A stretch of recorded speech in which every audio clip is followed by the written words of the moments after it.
Word for you today, our devotional today is Monday, June the 8th. How to make anger work for you. Now, we all have anger. Anger is an emotion. It's not good or bad, it's just simply an emotion. Can it work for us? Sure, it can. It can also work against us. We get to choose. In Proverbs chapter 19, verse 11, it says, "A man's wisdom gives him patience. It is to his glory to overlook an offense." Proverbs has so much practical wisdom. These verses give us two things to work on. One, it says, "A man's wisdom gives him patience." We all can need some work with patience. But a man's wisdom, where do we get wisdom from? Well, Proverbs tells us that the fear of the Lord is the beginning of wisdom.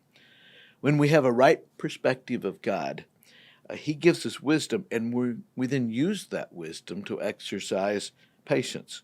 Proverbs 15:1 tells us that a gentle answer turns away wrath, but a harsh word stirs up anger. Okay, Proverbs 15:1. A gentle answer turns away wrath.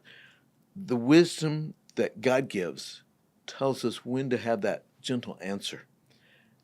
That gentle answer that just calms things down. You know, when things are ramping up, people are getting upset, somebody needs to be under control. Let that person be you. Let the wisdom from God give you the patience to not lose it. Wisdom tells us when to give a gentle answer and not allow our emotions just to respond. There was a man named Robert Ingersoll, American agnostic, and he went around speaking a lot. And after one of his deliveries, his talks, he said, in the Bible, God has struck people dead for blasphemy.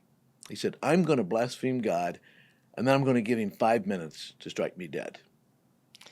So he did, and he pulled out his watch to keep track of time. 1 minute, 2 minutes, 3 minutes went by. People started getting a little nervous and everything. 5 minutes, he shuts his clock, his watch, puts it in his pocket. See, there is no God. Otherwise, he would have taken me at my word and struck me dead. And, you think about that. There was a story was told to another man at the time named Joseph Parker. And he said, did the American think he could exhaust the patience of God in 5 minutes? It didn't matter what Robert Ingersoll said. It didn't matter what he did. God is God. God's not going to be forced into an action by somebody who doesn't even believe in him. Same way with us. We don't have to be forced into an action by people who are trying to get us to do something wrong. The wisdom, God's wisdom, to have the patience. And then the wisdom was one thing, and then the other thing is a man's wisdom gives him patience. It is his glory to overlook an offense. Overlooking an offense. What does that mean? Well, it has the idea of not taking matters into your own hands. We're told not to seek revenge, but that God one day will make all things right. Romans chapter 12, verse 19 tells us that. We all know people who wear their feelings on their sleeves. You say the slightest little thing and they go off, they get all mad. The Bible tells us it is to our glory not to allow these offenses to control our actions. What does it mean? It means don't be controlled by the emotion of anger. Somebody says something to make you upset, somebody does something to make you... You don't have to give in to that. Allow the wisdom of God to give you patience, and then somebody says something and they want to get a reaction out of you. Don't let it happen. Don't let it happen. Sometimes anger causes us to do the most dumb things. There were two shopkeepers that were at odds with each other. They just absolutely hated each other. And one had a shop on one side of the street, and the other one had a shop on the other side of the street. And they were watching each other, and they were always trying to outdo the other one. If something bad happened to the other one, they'd celebrate, and if something good happened to the other one, what can I do to mess this up?